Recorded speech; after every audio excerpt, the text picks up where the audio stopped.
ನಮಸ್ಕಾರ, ಇದು ನಿಮ್ಮ ಪ್ರಜಾವಾರ್ತೆ, ನಿಮ್ಮ ನಂಬಿಕೆಯ ಸುದ್ದಿ ಮಿತ್ರ. ನಮ್ಮನ್ನು ಆರೋಗ್ಯವಾಗಿ ಮತ್ತು ಸುರಕ್ಷಿತವಾಗಿಡಲು ಅವಿಶ್ರಾಂತವಾಗಿ ಕೆಲಸ ಮಾಡುವ ಎಲ್ಲ ನಿಜ ಜೀವನದ ವೀರರಿಗೆ ವೈದ್ಯರ ದಿನದ ಶುಭಾಶಯಗಳು. ನಮಸ್ಕಾರ ಸ್ನೇಹಿತರೆ, ಇಂದು ನಾವು ಜುಲೈ 1ರಂದು ಆಚರಿಸಲ್ಪಡುವ ರಾಷ್ಟ್ರೀಯ ವೈದ್ಯರ ದಿನಾಚರಣೆಯ ಮಹತ್ವದ ಬಗ್ಗೆ ತಿಳಿದುಕೊಳ್ಳೋಣ. ಭಾರತದಲ್ಲಿ ಪ್ರತಿ ವರ್ಷ ಜುಲೈ 1ರಂದು ರಾಷ್ಟ್ರೀಯ ವೈದ್ಯರ ದಿನವನ್ನು ಆಚರಿಸಲಾಗುತ್ತದೆ. ಈ ದಿನವನ್ನು ಪ್ರಸಿದ್ಧ ವೈದ್ಯ ಮತ್ತು ಪಶ್ಚಿಮ ಬಂಗಾಳದ ಮಾಜಿ ಮುಖ್ಯಮಂತ್ರಿ ಡಾ. ಬಿಧಾನ್ ಚಂದ್ರ ರಾಯ್ ಅವರ ಸ್ಮರಣಾರ್ಥವಾಗಿ ಆಚರಿಸಲಾಗುತ್ತದೆ. ಅವರ ಜನ್ಮ ಮತ್ತು ಪುಣ್ಯತಿಥಿ ಎರಡೂ ಜುಲೈ 1ರಂದು ಬಂದಿರುವುದು ಈ ದಿನಕ್ಕೆ ವಿಶೇಷ ಮಹತ್ವ ನೀಡುತ್ತದೆ. ವೈದ್ಯರು ನಮ್ಮ ಸಮಾಜದಲ್ಲಿ ಅತ್ಯಂತ ಮುಖ್ಯವಾದ ಪಾತ್ರ ವಹಿಸುತ್ತಾರೆ. ಅವರು ನಮ್ಮ ಆರೋಗ್ಯವನ್ನು ಕಾಪಾಡುವುದಲ್ಲದೆ ಜೀವಗಳನ್ನು ಉಳಿಸುವ ಮಹತ್ವದ ಕಾರ್ಯವನ್ನು ನಿರ್ವಹಿಸುತ್ತಾರೆ. ರೋಗಿಗಳು ನೋವಿನಲ್ಲಿ ಇದ್ದಾಗ ವೈದ್ಯರು ಅವರಿಗೆ ಚಿಕಿತ್ಸೆ ನೀಡುವುದರ ಜೊತೆಗೆ ಆತ್ಮಸ್ಥೈರ್ಯವನ್ನು ಕೂಡ ತುಂಬುತ್ತಾರೆ. ಆದ್ದರಿಂದ ವೈದ್ಯರನ್ನು ದೇವರಂತೆ ಕಾಣುವುದು ಅತಿಶಯೋಕ್ತಿಯಲ್ಲ.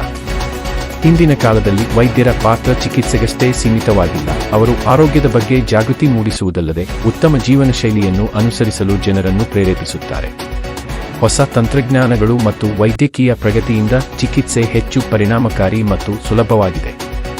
ಕೋವಿಡ್ 19 ಮಹಾಮಾರಿಯ ಸಮಯದಲ್ಲಿ ವೈದ್ಯರ ಸೇವೆ ಇನ್ನಷ್ಟು ಮಹತ್ವ ಪಡೆದುಕೊಂಡಿತು.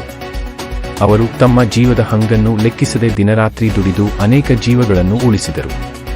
ಕುಟುಂಬದಿಂದ ದೂರವಿದ್ದು ಕಠಿಣ ಪರಿಸ್ಥಿತಿಗಳಲ್ಲೂ ಸೇವೆ ಸಲ್ಲಿಸಿದ ಅವರ ತ್ಯಾಗವನ್ನು ನಾವು ಎಂದಿಗೂ ಮರೆಯಬಾರದು. ಪ್ರತಿ ವರ್ಷ ಜುಲೈ 1ರಂದು ದೇಶಾದ್ಯಂತ ಚಾರ್ಟರ್ಡ್ ಅಕೌಂಟೆಂಟ್ಸ್ ಡೇ (CA ಡೇ) ಅನ್ನು ಅತ್ಯಂತ ಗೌರವದಿಂದ ಆಚರಿಸಲಾಗುತ್ತದೆ.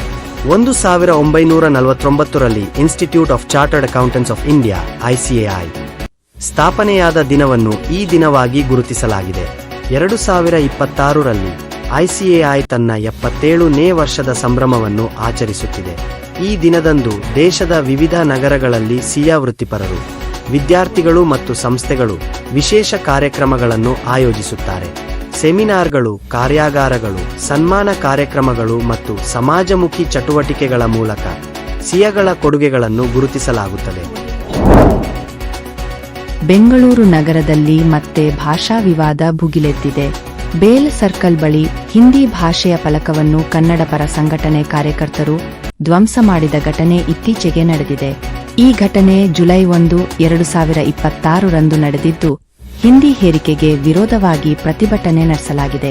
ಕನ್ನಡ ಪರ ಸಂಘಟನೆಗಳ ಪ್ರಕಾರ ಸಾರ್ವಜನಿಕ ಸ್ಥಳದಲ್ಲಿ ಇಡಲಾಗಿದ್ದ ಹಿಂದಿ ಫಲಕಕ್ಕೆ ಸೂಕ್ತ ಅನುಮತಿ ಇರಲಿಲ್ಲ ಮತ್ತು ಅದು ಕನ್ನಡ ಭಾಷೆಗೆ ಅನ್ಯಾಯ ಮಾಡುತ್ತದೆ ಎಂದು ಆರೋಪಿಸಲಾಗಿದೆ. ಪ್ರತಿಭಟನಾಕಾರರು ಹಿಂದಿ ಭಾಷೆಯನ್ನು ಹೇರಿಕೆ ಮಾಡಲಾಗುತ್ತಿದೆ ಎಂದು ಹೇಳಿ ಫಲಕವನ್ನು ಕೆಡವಿದರು. ಇಂದಿನಿಟದ ದೇಶದಲ್ಲಿ 5 ಪ್ರಮುಖ ಹಣಕಾಸು ಬದಲಾವಣೆಗಳು ಜಾರಿಗೆ ಬಂದಿವೆ. EPF 3.0 ಡಿಜಿಟಲ್ ವ್ಯವಸ್ಥೆ, ಕ್ರೆಡಿಟ್ ಕಾರ್ಡ್ ಹೊಸ ನಿಯಮಗಳು, ಪಾಸ್ಪೋರ್ಟ್ ಶುಲ್ಕ ಹೆಚ್ಚಳ ಮತ್ತು ITR ದಂಡ ಸೇರಿದಂತೆ ಹಲವು ಬದಲಾವಣೆಗಳು ನಾಗರಿಕರಿಗೆ ಪರಿಣಾಮ ಬೀರುತ್ತವೆ. ಕರ್ನಾಟಕದ 14 ಪ್ರಮುಖ ಜಲಾಶಯಗಳಲ್ಲಿ ನೀರಿನ ಮಟ್ಟ ಭಾರೀ ಇಳಿಕೆಯಾಗಿದ್ದು, ಕಾಲು ಭಾಗವು ನೀರಿಲ್ಲದ ಪರಿಸ್ಥಿತಿ ಉಂಟಾಗಿದೆ. ಮುಂಗಾರು ಮಳೆ ವಿಳಂಬವಾಗಿರುವುದು ಪ್ರಮುಖ ಕಾರಣವಾಗಿದೆ. KRS, ತುಂಗಭದ್ರಾ, ಭದ್ರಾ, ಆಲಮಟ್ಟಿ ಮುಂತಾದ ಡ್ಯಾಂಗಳು ಖಾಲಿಯಾಗುತ್ತಿದ್ದು, ರೈತರು ಹಾಗೂ ಜನರಲ್ಲಿ ಆತಂಕ ಹೆಚ್ಚಾಗಿದೆ.